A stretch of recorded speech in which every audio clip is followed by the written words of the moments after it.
and we are up. So thank you very much for joining the MCT show number 10 this week.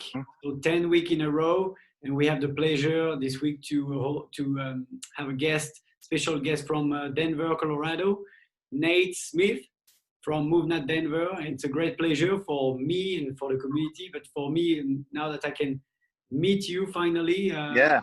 It's been a long time, so welcome, Nate. Hey, thank you so much.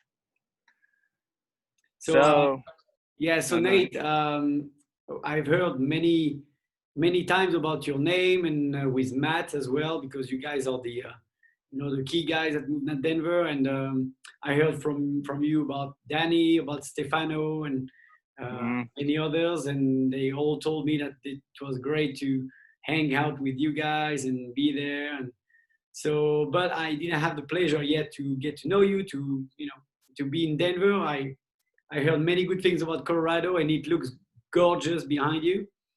Yeah, absolutely. Come join sometime whenever you find the time. I will. It's again great pleasure, and I'm sure we'll have a good time during this hour to get to know you. I will have this chance myself to get to know you better. So I always like to start this way.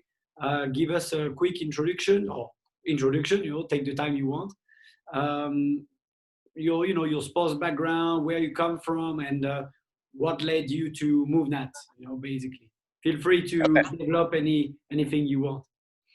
Yeah, so I've been in Colorado pretty much my whole life since I was 2, and so very active.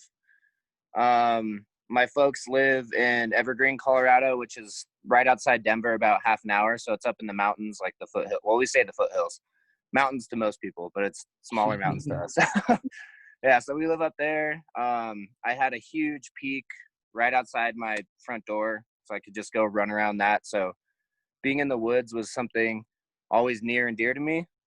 And that was just kind of like my escape, and I would go play outside all the time. And then through, like grade school, I tried like every sport, and I didn't really find one that I liked.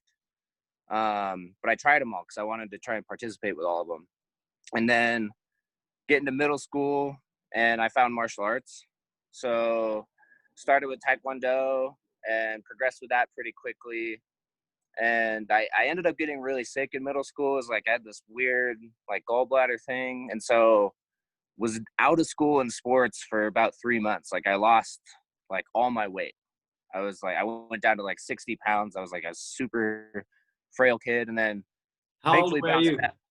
I was 11, and I went from like 100 pounds to like 60 pounds. And yeah, so that like really kind of messed with me because I pretty much got really skinny, and then I had to bounce back from that. And so come high school, we had a really good weightlifting program. We had a ex-college football coach, and he was like a bodybuilder and all this stuff. So his weightlifting program was actually really good. And it would focus just, on like the big lifts, like power clean, back squat, deadlift, all that type of stuff. So I had a decent introduction to that. And then one of my friends introduced me to a UFC school, and it was called the Grudge Training Center. And so I went down there, and I would go down there a couple nights a week and train jiu-jitsu and Muay Thai. And so that, I got back into martial arts, did that for a while. And then unfortunately for me, like I also had like some other friends that were not the best influences, and just started partying a lot, and just kind of like got disillusioned with the movement thing only because like I had like my priorities just weren't straight. And I at that same time I went to culinary school. So culinary school really like opened my eyes to food, to nutrition, to the community around it. And so all these things, to me, like I finally saw like, community and health and food and movement were the things that were actually like bringing me joy. And so fast forward a little bit, after I kind of like got my head straight, I found MovNat through Daniel Vitalis's podcast, the Rewild Yourself podcast. And so I, looked it up, immediately signed up for the next one. It was 3 months later. And I had also been really into rock climbing for, the last 7 years. And so I'm like, oh, all right, like I want to do this. I think I'm strong enough, whatever. Like I can go do MovNat. Seems like I could do the level 1. Totally humbled by it. It was in 2015. It was with Cameron Prado too. So he was like really pretty strict about the whole thing, and get through level 1.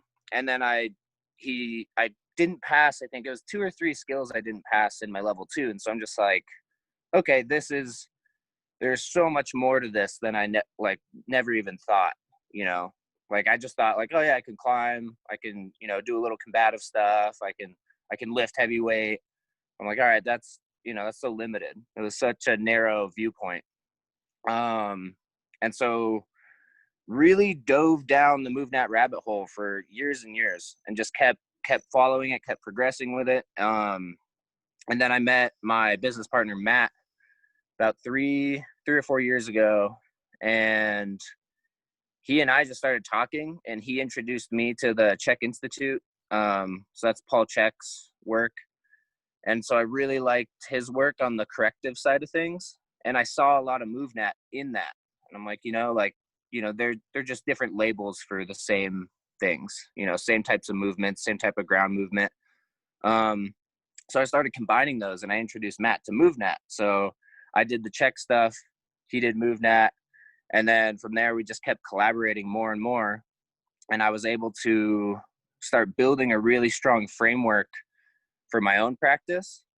And then during one of Matt's recertifications for level 2, he invited me down to go do it. So I volunteered and showed up, and it was with Danny. And this is how the whole conversation got started with MovNat Denver. And we show up, and it turned out like everybody had canceled. It was just a weird cert. So it was literally Matt, myself, and Danny, and then the 2 owners of the gym who were still collaborating with it was Existence Athletics. So it was just the 4 of us and Danny. And so it was a really kind of unique level. Yeah, very intimate level 2. And we ended up taking the level 2 outside by my house to this big park. So we did the rest of the certification outdoors, really got to know each other. And Matt and I at that point had already had a business plan for our own facility that wanted to be like MovNat affiliated, but not MovNat Denver per se. And so we brought the idea up to him. He was all about it. And then, the rest, like some people may know through social media and things like that, but it ended up being really good. And then we started to struggle a little bit because, we're a new gym, and our location wasn't necessarily ideal. It was pretty good, but our location kind of hindered us in some ways. And then, the quarantine hit, and we're like, okay, now things have just been pretty hectic, but we finally have some answers into which direction we're going to go. So I'm happy with that. Good. All right. So thank you for the introduction. We'll get back to the gym, quarantine and so on. I was listening carefully. You were talking about the gallbladder issues, and that you lost 40 pounds and in nutrition. What was it, and how did you recover? Because I'm interested. Personally, I got my gallbladder removed a few years ago. Oh, really? So I know what the hell is this. But tell us your story. Yeah, so thankfully I didn't have to get mine removed. But essentially the gallbladder duct that releases the bile, it got like sealed off from what I know now. What I'm thinking is like it was too many gallstones or something, and it just got blocked. So they had to go in, and they went in through my esophagus and opened it up, and they said it just dumped all this fluid and all this like biomass just dumped out. And it was hands down because I was eating a lot of processed garbage as an 11-year-old, because that's what you think is best. Like, oh yeah, you can eat whatever and it's totally fine. And so that was my first inclination to like, what you eat really matters. I didn't take it quite as seriously as I should have for years. But like I said, when I went to culinary school, that's when I was like, you know, really preparing your meals and cooking your meals, that's a big step in the right direction for most people. And then you can get into the conversation of like what type of oils you should be using, you know, and like what type of grains versus no grains or legumes and all that stuff. And all those things will ultimately create stagnation in your body. And that's what happened to me, is there was stagnation in my gallbladder, like too much processed fat and all this stuff coming in that was causing the problem. So yeah, I mean, it was resolved through the surgery, and thankfully the surgery wasn't that invasive. So I'm not really dealing with issues from it today. But my sister also, she had her gallbladder removed. So, you know, it could potentially also be like some type of genetic link as well, that we were more prone to it. But yeah, I mean, are you noticing any, I don't know, any drawbacks from having your gallbladder removed? No, I mean, you know, like you said, it's about not eating processed food at the end of the day. Yeah. Um, Hmm. you in Colorado, you have the reputation to be a healthy state. You know, like being in the mountains. Look at this. You know, the clear sky. You can be rock climbing, doing a lot of stuff. And people also, as I heard, I'm from Europe. You know, I'm from not from there, but I heard that you are very picky on nutrition. So, but you're telling us that you were eating processed food. So I think that's a good message for all the families Hmm. that everybody believes, oh yeah, when you're 10 to 12 and 15, you can eat whatever you want because you're growing and it's calories Yeah. in anyway. That's a good message to say, well, no, because I had issues, you know? Yeah. And it's, I mean, and it's also kind of funny too. I'm sure you've seen when, like, what some people consider health food or healthy food, you know, sometimes it's not healthy at all.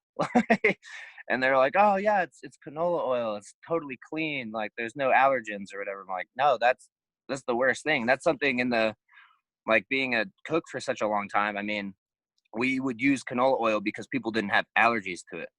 And I'm like, well, it's one of the most inflammatory foods you could possibly consume.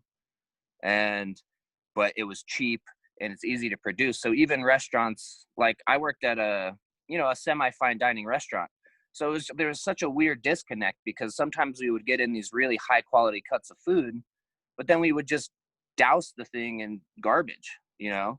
You're like, you're putting like GMO soy sauce on it and canola oil and like all kinds of crap. And I'm like, all right, well, we just took this beautiful cut of meat and we covered it in shit, and now we're serving it. And it was, there was a weird disconnect. And I think a lot of people have that. They'll hear like, okay, I need to eat grass-fed meat, so they eat grass-fed meat, but they cook it in the same crap they've been cooking it in. So that's a really big deal to me. I think it's learning how to cut out the stuff that's kind of the hidden, you know, the hidden devils, so to speak. It's like they hear like, oh, salt's good for you now. Like salt was bad for you, now salt's good for you. It's like, no, it's like certain kinds of salt are really good to eat. But like if you're still just putting table salt, you know, sodium, just like sodium chloride on your food, that's not real sea salt. That doesn't have all the minerals, that doesn't balance your pH, that, you know. So there's it's a hard subject, but I think, you know, it really just comes down to like, would this be easy to replicate in nature?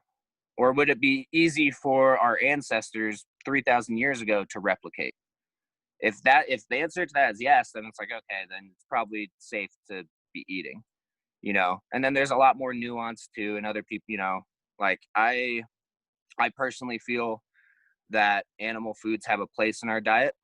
I think that's a really big part of how we evolved, and they have a lot of nutrients. But on the ethical side, if you're not comfortable doing that, then there's ways around it.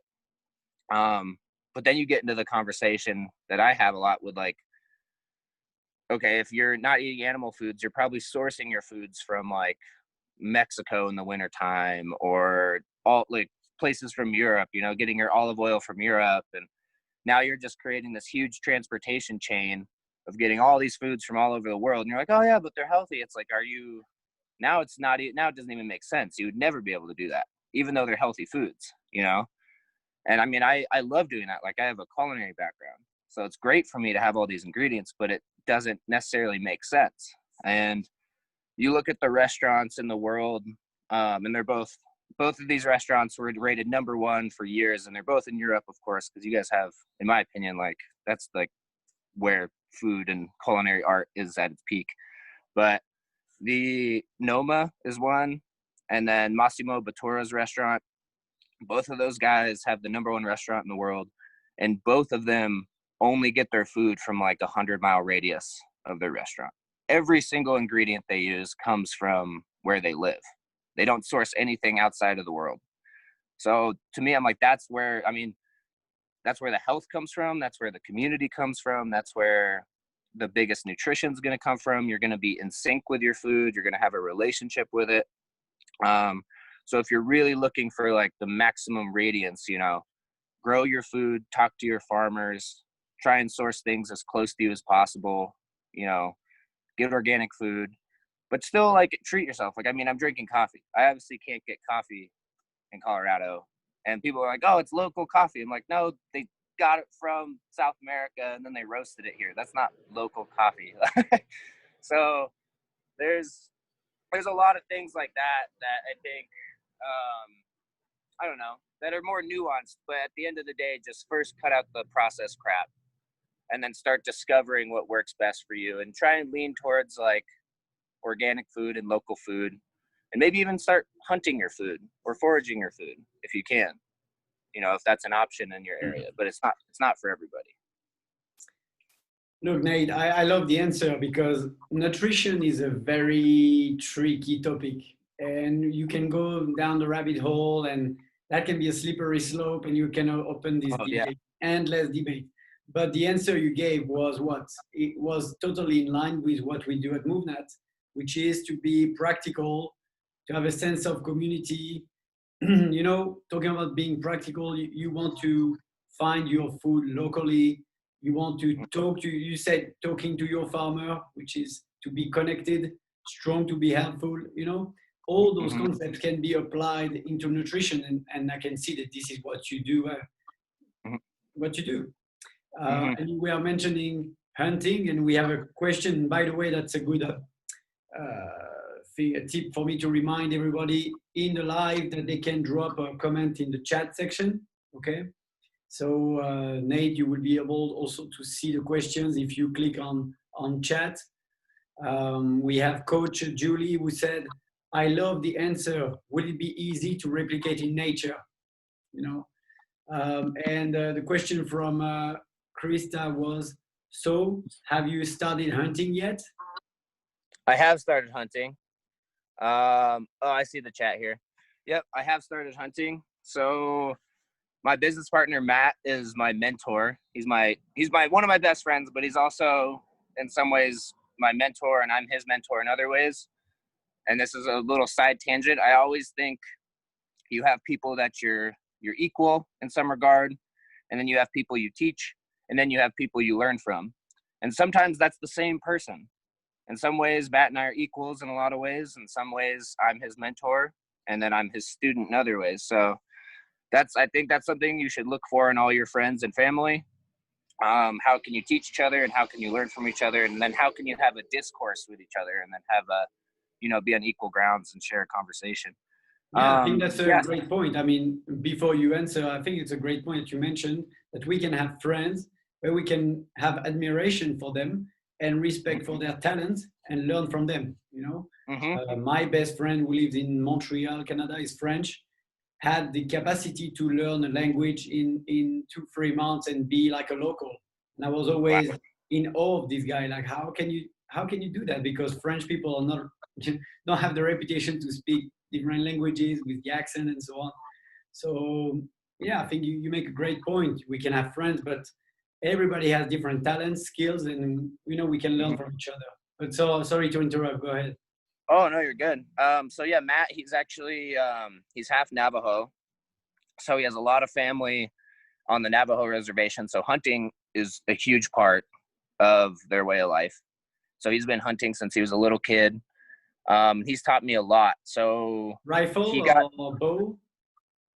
He does both. We do archery and rifle. So right now I'm doing rifle. I haven't got my bow yet because of the quarantine, because I went to a shop and we sized it up. We got everything right. You know, I'm like, all right, I'll be back when I have a little bit more money to go buy this bow.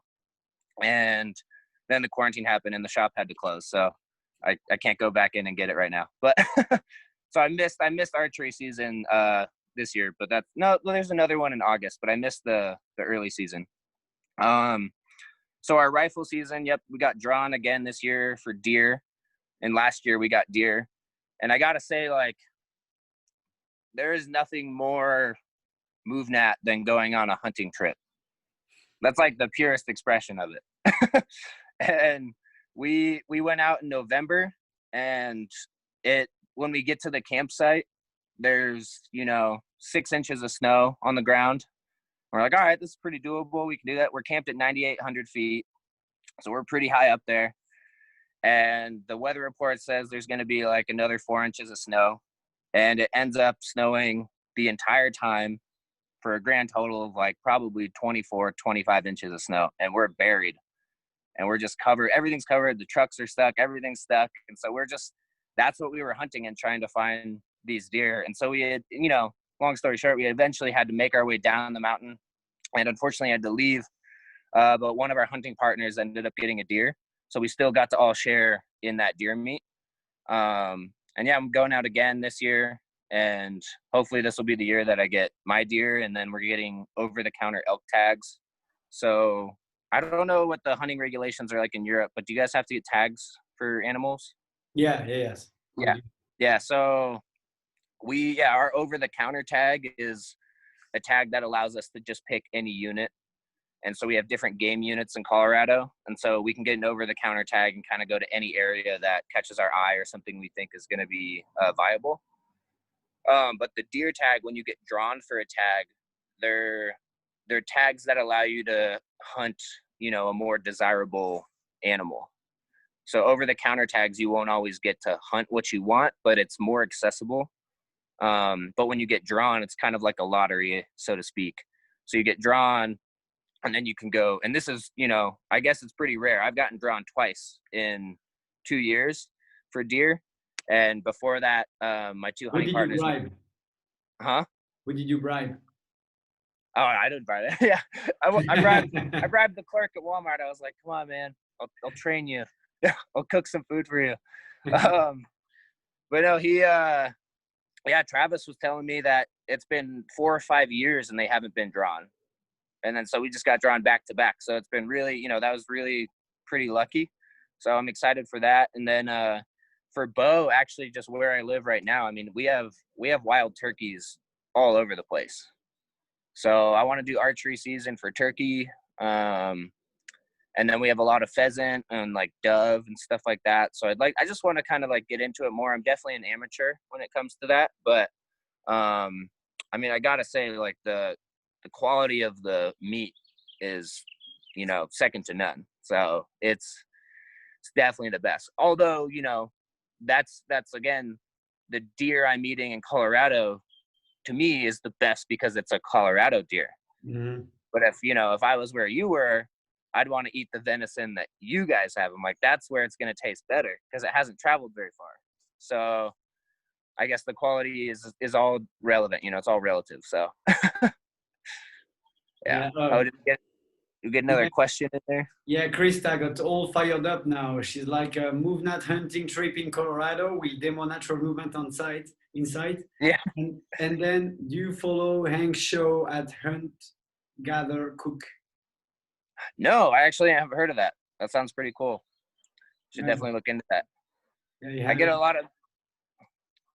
Oh, do I have any recipes? What does that question say?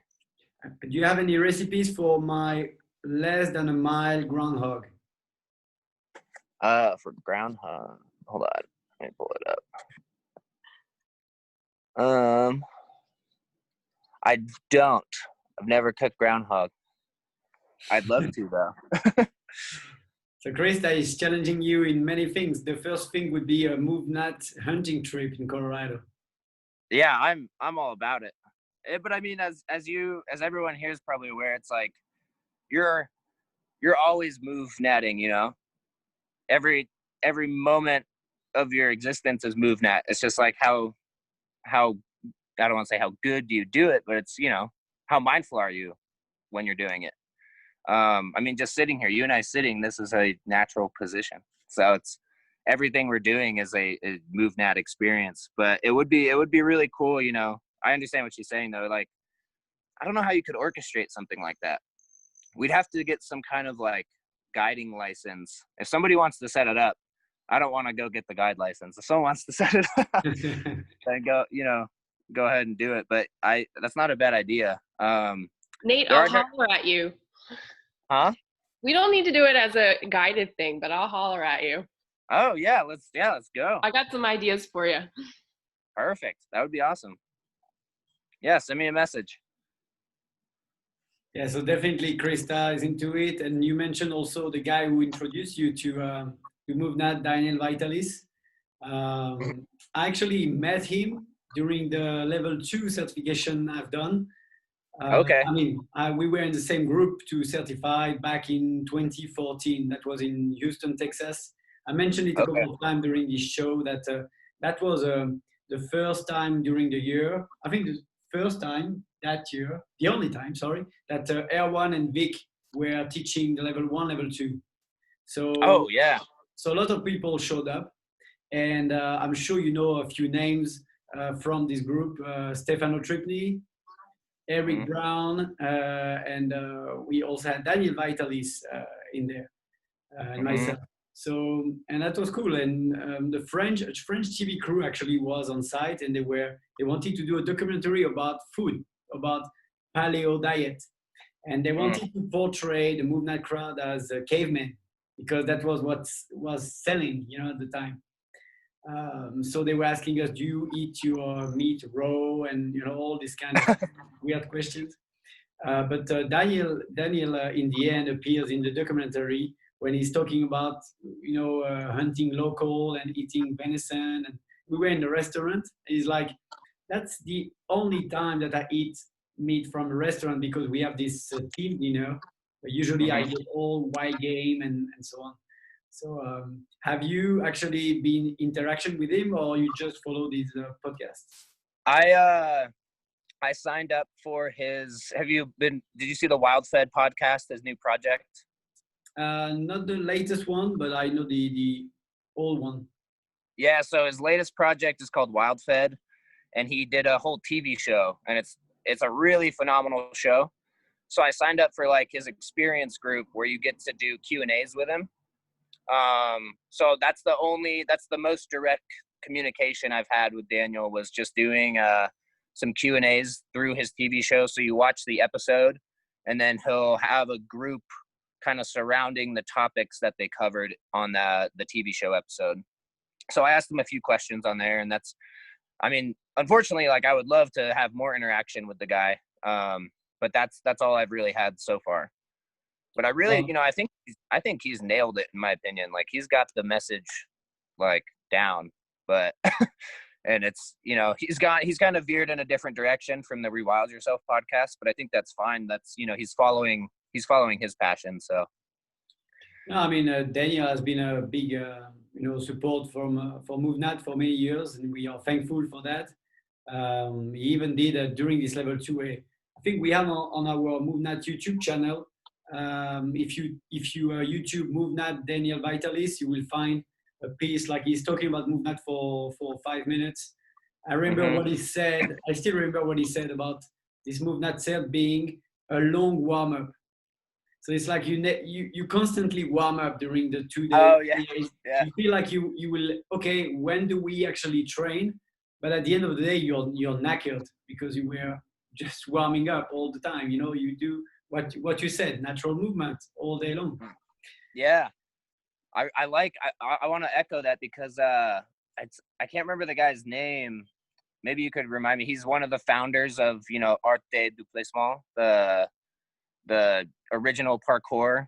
Like he was one of the 6, like the Yamakasi guys. David you know Bell? What I'm talking about? Yeah, David Bell. I think it was David Bell who said it. He said the idea of the cold start, how like you should be able to you know, like a cheetah can just like go, or my dog, I'll see my dog just like sleeping and just sprint up and shoot outside because she hears a bird or something on the porch. She's like, oh, I'm going to go get it just instantly. And I love that idea. I think that is such an important thing that we shouldn't have to like do all these like, all right, let me like get this and do that. And you know, like can do all these things before I go, you know, go run. But obviously, you know, there's something to be said for like warming up, but the movements themselves should just keep your body supple, you know, keep your body loose and warm. And, you know, maybe in the morning I'm a little bit stiffer, but like by this point, like I could go start doing my practice, you know, whatever that looks like today. So I just love that idea. I try and tell my clients that all the time. I was like, the goal is for us to just have a cold start, like that you can come in here and we can just start moving right away. And we don't have to do this unnecessary, excessive, like hip extensions and all this stuff. But like, you know, we'll get your body to where it needs to be. Yeah, so David Bell is a legend. You know, I'm French. Oh. He's from Paris, and he did great things back in the days, and still now. And the analogy you gave about the dog, seeing a prey and going. This is the analogy I always give, actually, in my workshops. And I just finished this analogy by saying, "What do you think the dog do? You know, when the cat is faster and the dog comes back to his place, they sleep again. You know, Yeah. It's like 2 minutes later, they're like, all right, next. They're not, Yeah. it's not a big deal for them. No, they're in the moment. And that's another, you know, it's just like go a little further with it. I mean, it's not just the movement. They're just so much more present. They're able to, it's like easy come, easy go, you know, they're able to latch onto something and then just like, all right, I guess that's not it. I guess I'm going to go this way. They don't hold grudges. Not really. I mean, unless you're an asshole to your dog, but you know, they're just so much more present. And I think that's, you know, we can all learn a little bit from our, you know, man's best friend, so to speak. Oh, we sure can. And you don't see a dog also telling the cat, wait a second, I need to warm up like 2 minutes. I will do some some light warm up and Yeah. then I can go, you know? Yeah. It's awesome. All right. Hey, that's a great conversation so far, Nate. You were talking about your history and how did you create, I mean, what was the process for creating MovNat Denver and were you like 100% MovNat or how did you implement the MovNat program into your philosophy? Can you tell us a bit about that? Yeah. So when it came to group classes, it was predominantly MovNat for sure. I would say that was the backbone to everything. And this is where, you know, like, I guess definitions and labels kind of get in the way a little bit because we did a lot of kettlebell stuff and we did a lot of like barbells. Yeah, we did a lot of barbell stuff too. Because I mean, we're big fans of Pavel, you know, and then Vic obviously is a big part of Strong First. So yeah, I mean, I love the kettlebell. It's in terms of like weighted implements, it's my favorite one. But I also love the barbell. I love have you seen the maces and like the clubs? Yeah, so we have maces and clubs. We have all that stuff. So, but like to me, I'm also like lifting and carrying is part of MovNat, and then the tool just happens to be a really curated object, you know. And those objects were really good for us to teach clients proper form on. Because some of the people coming in, I wouldn't be comfortable just like putting rocks in front of them, being like, all right, overhead press this rock, or like, you know, go ahead and deadlift this. Like, I'd rather teach them on a barbell or with a kettlebell or something. Why is that? Sorry to interrupt. It's an interesting point for me. Why do you think a rock could not be like a basic tool? Well, because if I was teaching young people, it's absolutely a foundational tool. But I see this, you see this pattern where people get so far removed from what is a natural movement that starting them with some things that are natural in the environment are more difficult than creating a controlled environment. So it's almost, you almost have to like, you know, retro engineer the movement by using a controlled environment to bring people back to that baseline. There, you know, there's some things like, you know, ground movement is the best example. It's like you can just start people on ground movement, you know, pretty much almost anybody can get on the ground in some way. It's harder for some people depending on how, you know, how far off that healthy baseline they are. But, you know, ground movement's a great tool. That's a foundational tool. But a lot of people aren't comfortable like grabbing a rock and lifting it overhead. So you start them with a similar weight, but it's a controlled setting. So I kind of think of it like a movement laboratory. It's like, we're going to use these things to help bring you back to a place where you feel comfortable again outside, like when you were a kid. But my sister has 5 kids, and they live 20 minutes from me, so I hang out with them a lot. And the 2 oldest boys, they're 10 and 14, and so I train them, you know, all the time. But I play with them. I don't really train them. I play with them, and I teach them different stuff. The older one, who's 14, I'd say I get a little bit more technical with him, and I want to teach him like proper stuff and like, you know, really start to break things down for him because he's at that age where he could start to really excel. But for them, like, it's no problem to be like, well, I'll take them on a camping trip. I'm like, hey, like, throw these rocks as far as you can. Let's pick this stuff up and, you know, just like move logs and start fires and all that. So I find it easier the younger somebody is, the closer they are to the source. That's something I'm taking from my friend Rory, who's he's a MovNat level 3 guy. He always says children are at the source. Like, you see a kid or a child, they're recently born, and their movement is, you know, it's great. Their mobility is amazing. Like, they just naturally do all these things. Erwan talks about it all the time with his kids. Like, they can just do these things because they're so much closer to their genetic potential and their source because it hasn't been altered through a sedentary lifestyle or just, you know, just culture in general. So the younger they are, the more comfortable I am with using odd tools, or what some would say are unconventional but are actually the original tools. But yeah, as people are more removed from that natural movement ability, then I like to control it a little bit more. I guess it's a long-winded answer for just that. So. No, I mean, thank you. No, that's something that has to be said. I had the same thought as Nigel in the chat. How about the smaller rock? What do you think of this? Yeah. Oh yeah, we actually do have a bunch of rocks at the gym, and we use them. But again, it's like we're looking. Let's like look at the rock too. Like, so my phone is set up on this really like gnarly rock that's got sharp edges, and it's about 55 pounds. And I love this thing. And I have a little, like, I'm trying to show you. It's like this gnarly rock, and this is like my little sand pit. This is where I train, and I got these rocks. So yeah. So I mean, if you can even look at the rock. So some of these rocks here, this is like very smooth, you know, it's really nice to hold. But then you have different rocks, and like as a rock climber, sometimes like rocks get pretty sharp, you know. So I guess you can curate the rock itself. You can have like, oh, it's a river stone. This is really nice to hold in my hands. Feels good.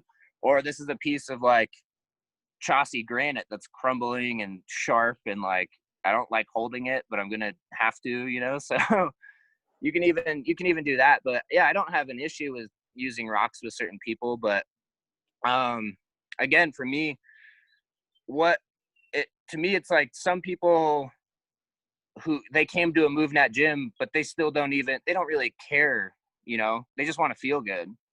So I want them to feel good. So I'm going to use the tool that will get them to that place of feeling good the fastest. And it, you know, sometimes maybe it's a rock because they enjoy that, or sometimes it's a kettlebell, or sometimes it's a barbell. And you just have to look at your clients, and you have to kind of see what they need, but also give them what they want too. Because let's look at, like, I don't know if anyone's familiar with like strong first training modality, but sometimes like I love, like, because I'm like a nerd when it comes to exercise science and like MovNat and everything. So I'm okay with like, all right, I'm gonna do 100 snatches right now and just do snatches, you know. So I'm okay with that. But when you tell your client, they're like, that's so boring, I don't want to do that. It's like, oh, but you should do this. You should do, like, we should just work on jumps all day. But they don't want to do that, you know. So they want to, like, people have short attention spans sometimes, so you have to constantly like change what they're doing and change the program and make it dynamic and make it fun, because not everybody is a MovNat trainer or a check practitioner or a strong first trainer where they're okay with just like practicing one thing for an extended period of time to get good at that one thing. So you know, you have to know what you have to either explain that to your clients and tell them like, hey, you're going to get a lot of benefit because you're already good at deadlifting, but you're really bad at deep squatting. So we should just work on your deep squat for a while and then kind of nurture the deadlift on the side, you know, because that was something that I took away from my level 2, was there was some skills that like I really needed to refine. And like for me, as like the type of athlete that I was growing up, you know, I had like the heel raised shoes, as many people do, but I was doing really heavy lifts in them. So I ended up getting like pretty tight ankles. So my ankle mobility was like garbage. It was totally shit. And that really impacted my deep squat. And then I ended up having some low back stuff too. And I'm like, I'm seeing the pattern that this is all connected. So I'm like, all right, I just need to spend an inordinate amount of time opening up my ankles and opening up my hips so that all of this just comes together. And, you know, and it was just doing a sequence of maybe like 3 to 5 ground movements that all tie together. And I just spent a lot of time every day for years doing those things, you know. And it's that to me has been the hardest message to sell, that like, don't, to get people away from that like quick hit mentality. You know, I just want this quick hit, I want the quick fix. And it's like, no, this is the long road. This is the rest of your life type of road. And you're gonna be happier doing it that way. And it's gonna be sustainable. And you're not gonna blow your body out, you know. So Yeah, I don't even know if I answered the question, but you did, and you even answered my next question without even knowing it, because I was about to ask you about some key selling points, you know, of MovNat. I can bring one more, and I think it's one of the other key ones, and you will see that it's back to our story, which is adaptation. I give you an example, and the adaptation between barbell versus rock, or even a log, because we haven't mentioned logs yet. But you know, we love manipulate logs. In level 3, you do a lot of log carrying. I had a guy in level 2, a French guy, very good and very high level in powerlifting. So he was telling us his background in powerlifting using barbells. And I found this place where it was full of logs. And they, you know, the guys, they just cut it. It was fresh, ready to go. I was like, oh, we'll use them for free. You know what I mean? So it's a good opportunity. And I started to show a clean and jerk with a log. So the volume is much bigger than the barbell. And this guy had no problem with the technique, but he gave himself a free shave on the neck. Because he was very close to his throat all the time, you know, because he was used to this movement with the barbell, and he didn't adapt well to the log.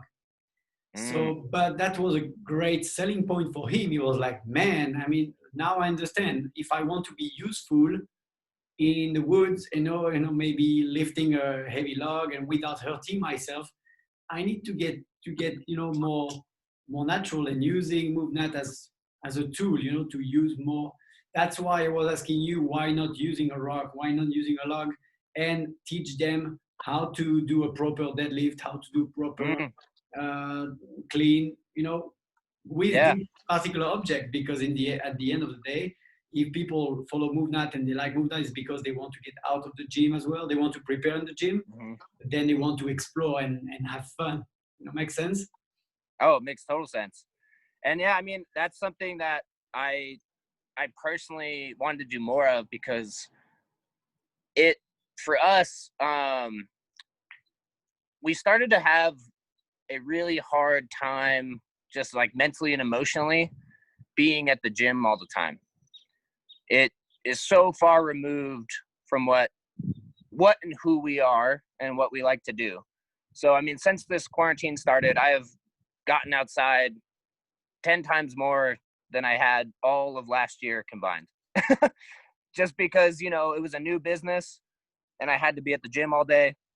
And I mean, it was great. Like I got some great training in. I was moving all the time, like, but it was inside and it like you're under fluorescent lights and I'm just like, it didn't feel good. And some of our most successful events were outdoors, you know. And I mean, the hands down the most successful one in terms of community and people coming was led by myself, Matt, and then our other coach, Rory. And Rory's a survival specialist. I mean, the guy owns like 25 things. He's like, he's the best. But he's well, let me go charge my phone real quick. But yeah, I mean, he led that workshop, and we spent the entire day, about 7 hours, going through the woods, teaching people how to lift up logs and rocks and picking up each other on your shoulders, you know, doing the whole thing, like the real MovNat experience. And we were doing plant identification and just going through the entire gamut of MovNat. And that's what I want to do more of. You know, I want to get out of the gym, because it's just I mean, it's a great place to practice, but it's not what the message is about at the end of the day. And so I guess, you know, we can start talking more about that if you want, but I really enjoy doing more outdoor things like that. That's where my heart is. That's what I grew up doing. And that's where the health is, you know, being in the sunlight, exposing your hands to dirt and soil and just, you know, being barefoot. Like you can't replicate that. You can't biohack that. Like you just have to do it. This is, I think this is totally in line with what Danny also initiated last year with the permaculture workshop. You know, I think he did two permaculture workshops in Vermont, which were great, I heard. So the concept was that he would teach natural movement, and he had a permaculture expert on next to him. So they would, you know, divide the hours, do gardening, do a lot of stuff like that. And I think you bring a great concept for maybe the future, or for the MCTs who want to have a MovNat facility, which is to have actually both spaces, like an indoor space and an outdoor space. I have an example now in Ireland. It's a city called Westport. So they are really on the coast. It's beautiful, you know, island, green, and raining a lot, but green. And they have the gym that we hosted a level 1, level 2 certification last year. And this year they're already building a outdoor facility right next to the gym. Because obviously they also don't want people to wear masks and have sanitizers every 2 minutes. So they want to do as many outdoor classes as they can. So they're building, you know, in their free land next to the gym, they're building what I also call a jungle gym, but that can be an outdoor MovNat facility. And I understand that it's not easy for like a nature lover that embraces MovNat to be indoors all the time. So that's the catch-22. You know, you want to help people, but at the same time you feel a bit, you know, less, you know, thriving from nature. So I think that's a great topic that would require a much deeper discussion. But I think the concept is this: if people have the luxury to have an outdoor space, you know, do both, because people will also be reluctant, Nate. You can agree that some people out of shape or not like you, be growing up outdoors, they will be like, oh, you know, it's a bit windy, it's a bit cold, or it's a bit this, a bit that. Intimidating. Yeah. Definitely intimidating. So we've got a couple questions coming in. All right. So yeah, hey, the time flies, Nate, and that's a good sign, which means that the discussion is great. We have a question from David. what age groups come to you at MovNat Denver? So first of all, yeah, since the time you open and you have this gym, and so you said that now you have a better view on what's going on and what you can do. So tell us about this before age group and going into details. What can you rephrase the question? Yeah, so you said at the beginning of the call that now you have a better perspective on what you can do with Matt, and yeah, you see the future in a clearer way. Yeah, so this facility that we're in now, we're actually going to have to move out of it. And we haven't done like the whole announcement and everything, but now, because we weren't sure what was going to happen.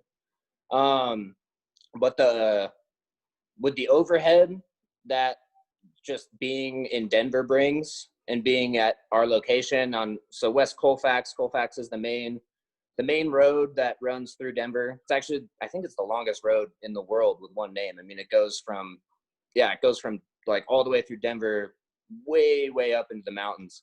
It used to be all connected at one point, and now there's new highways and stuff. But anyway, but yeah, so I mean, we're on that road, and that's a main strip, so it's a little bit expensive.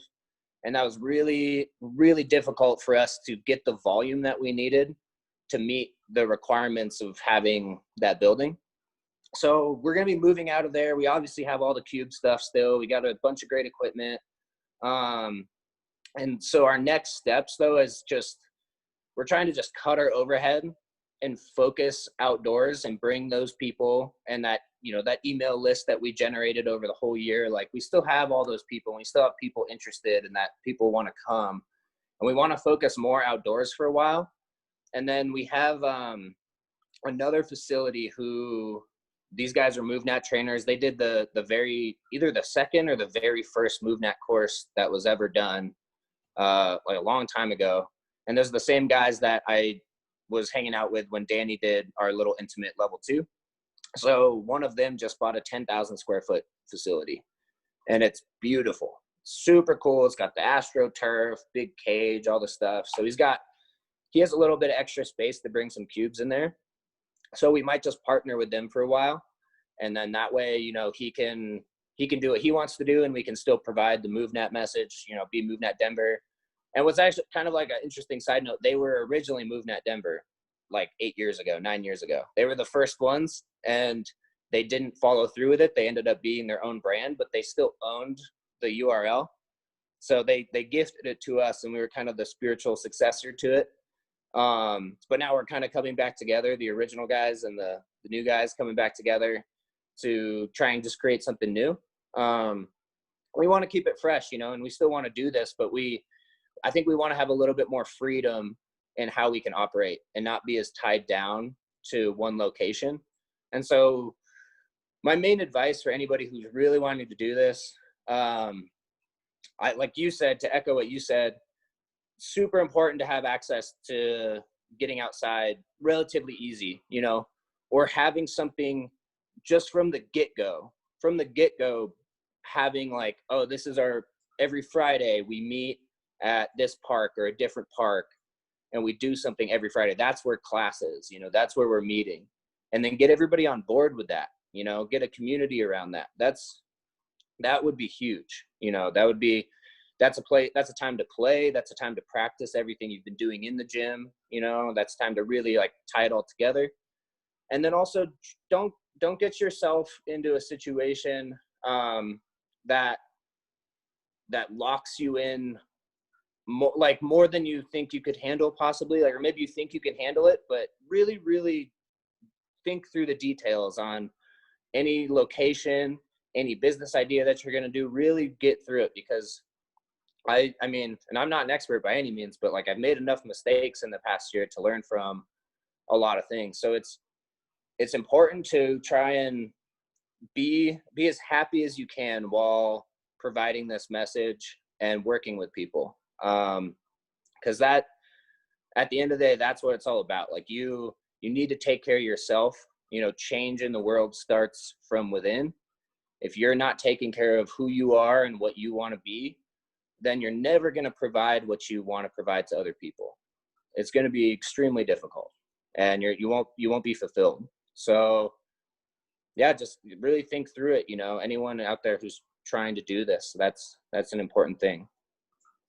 Yeah, I can't agree more. I mean, people will not even show up. I mean, they will show up once and they will feel the vibe. You know, it's all about the vibe, the energy that you bring. Yeah. Passion is a great, you know, item, and also being happy. So great thing. So it's already, yeah, we passed the hour, but let's do a couple of more minutes for some Okay. other questions, if you don't mind, Nate. You okay? No, I don't mind. All right. So Elizabeth was saying, a good question. What are your clients' goals before starting MovNat classes? And do those goals change after that? Yes, the goals change for sure. And when it comes to private clients, their goals are largely getting out of pain. So anyone I'm seeing privately, they have like a blown shoulder, a lot of low back pain. It's like a really common thing. Neck pain, like, I mean, so much pain stems from the spine, you know, or how your spine is moving. I mean, yeah, maybe you could have like joint specific injuries, and sometimes you can mitigate the pain. It depends on how bad it was. You know, I had one client and she had literally exploded her glenohumeral head. So like where the top of her humerus goes into the shoulder, it exploded. Like she landed on it or something hit it and it just fractured into like 20 pieces. So they got it put back together. You know, needless to say, her range of motion would never be the same, no matter what you do. But I got her more range of motion, and I took the pain away. So that, if you can get people out of pain and again happy, that's huge. And that's, so private clients, that's usually what it is. You know, you'll get people who just want to move better and perform better, and I love working with those people. But it's pretty rewarding getting somebody to feel good, you know? So I like that. And then when someone just comes to class, a lot of times, like, it was mobility. Like our mobility classes were really popular. And so another thing that Matt and I practice is called Eldoa. And it's a French practice, and it's all about opening up the spine. So we would combine Eldoa with some MovNat groundwork and just put the two things together and just get people's hips, you know, nice and loose. And just so like everything you do once you gain more mobility becomes easier. So that was a big thing that we saw. And then, yeah, we'd get people in there who were there for strength. You know, they came in just because it was a gym and they're like, oh yeah, I want to get stronger, want to like get lean and all this stuff. And they're there. But then we start asking them to do certain things, like, okay, we're doing like some deep squat walks today, or we're doing something like that, and they can't do it. And so now the goals change.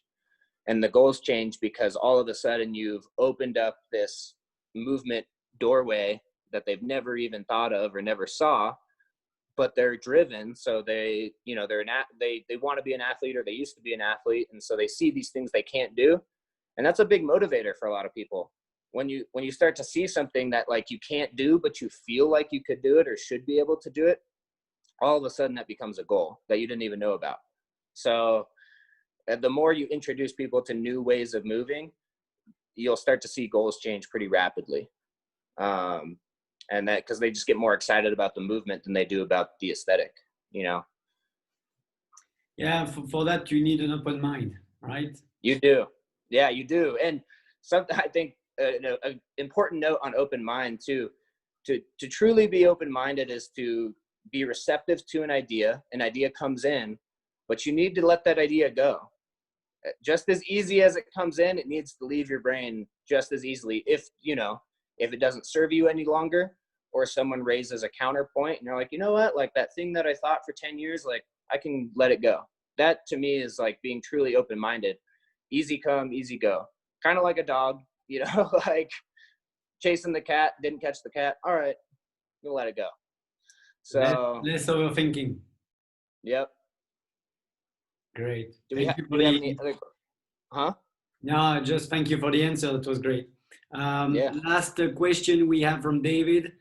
any tips to convince people to move outside, rainy weather, cold, and so on? Yeah, I mean, I guess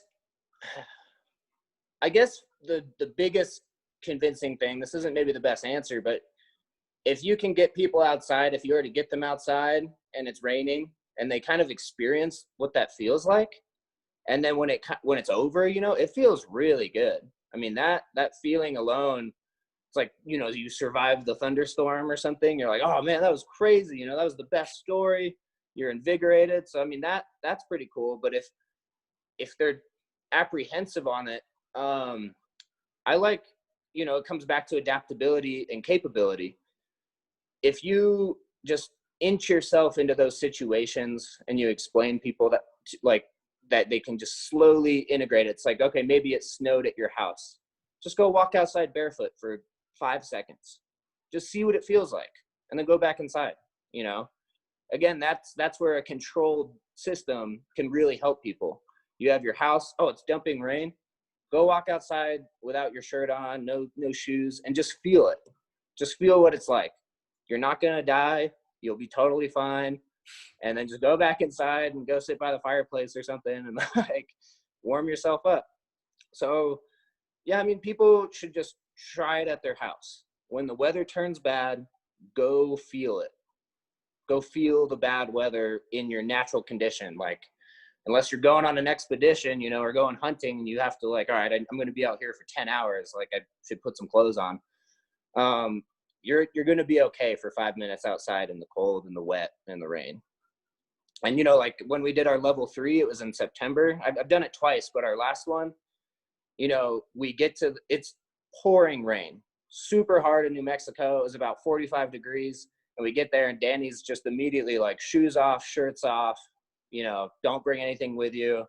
And we just start running and crawling through mud for, you know, it rained for a good 45 minutes. We're shivering, we're cold, and everybody was fine. It was totally fine. So, I mean, and then like, you know, the sun comes out, and as soon as the sun comes out, it's just like, you're elated. The mood, like you can't replace that, you know, you can't, there's nothing there's no drug, there's nothing that can replace that. That's the best feeling. We cannot end better than this. Elizabeth was saying thanks. We have Amber. Great chat today. Thank you. Love walking in the snow barefoot. Oh, it's great.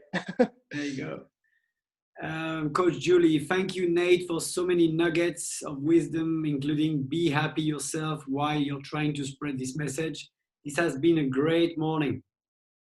Oh, awesome. I'm glad people enjoyed it. Thank you so much. So, Nate, I have to thank you. That was a great chat indeed. I'm sure many people in the chat said that, and many participants are enjoying it. Many will from the YouTube link that I will share right after this chat, and I will share it on Facebook on the MovNat Certified Trainer group. Okay. Awesome. So I wanted to thank you also on behalf of MovNat for everything you have done. For MovNat, you have been the flagship, you know, and also hosting the level 1 fundamentals e-course, you know, the e-course that everybody I think in chat has seen. That was in your facility. Some of your people were actually training behind Danny and Stefan. Yeah. So that was great, and so thank you very much for that. Yeah, thank you guys. It was fun. It's been a wild ride this past couple of years, but it was really rewarding in a lot of ways. So you stay with us, right? Nothing changes. I mean, we're with MovNat. Like, we're definitely with MovNat. I mean, and then what that looks like, we still don't know in terms of like, you know, is it a solid facility?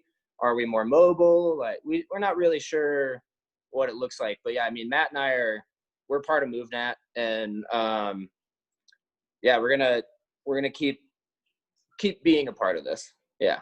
And we will have your back when, you know, whatever you choose to do. You know, we love the outdoors too, so you know, we're up for it. Okay. Yeah. We'll have thank your you back. so much. No problem. So thank you. Thank you very much again to all. That was a great hour, and the MCT show number 10 is is in the books, like I used to say. And you take care. And it was great to get to know you, Nate. And I hope we can meet in person one day. Yeah, I would love to. Hey, thank you so much. Take care. Thank you, everyone. Bye-bye.